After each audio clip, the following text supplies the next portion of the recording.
one of my favorite little river stories. When I first came to Australia, somebody said to me, "Oh, you're from Yonkers, New York. Well, what was your closest body of water there?"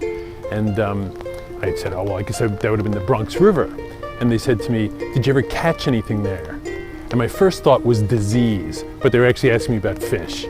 And the story is water. 98% of our body's weight is made up of water, and water is life. And whatever we do to the water, we do to ourselves. And water is the lifeblood of the planet.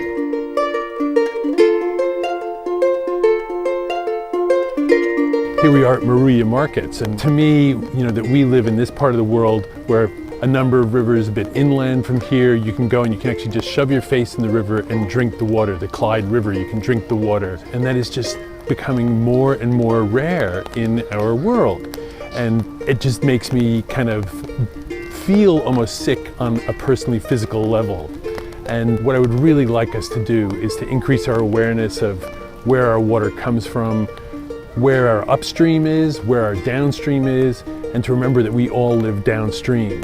So don't take a dump in the river. Don't allow corporations to dump into our water or into our groundwater the way frackers do around the world.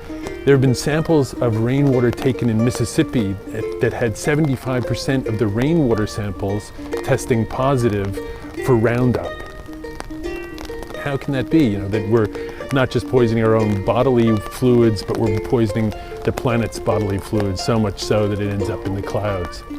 So clean air, clean water, healthy land, healthy soil. Otherwise, what ends up happening is right where we are right now, where maybe 1 in 2 people are actually contracting cancer within their lifetimes. So clearly something needs to be addressed, and that begins with you, begins with me, begins with how we live our lives, where we spend our money, and what food we eat. And that if we're all doing those small things together, it weaves together into a bigger tapestry of starting to heal the planet from how we've lost control of this idea of consumption and what we're doing to feed ourselves and each other. So a better world for all of us. Imagine every bit of water that you see flowing by you, feeling 100% absolutely okay for you, your mom, your dad, your kids, your relatives, your dog, your cat, to go down and have a drink from that river, to have a drink from that dam, to have a drink from that pond, to have a drink from that lake, and to have a drink from that rain and not have to think about, hang on a second, what's in that stuff? So when I was a little kid, I used to look out the window and say, "Water coming there, water coming there." Like before, I don't even remember saying that, but that was just what I used to say. Love water.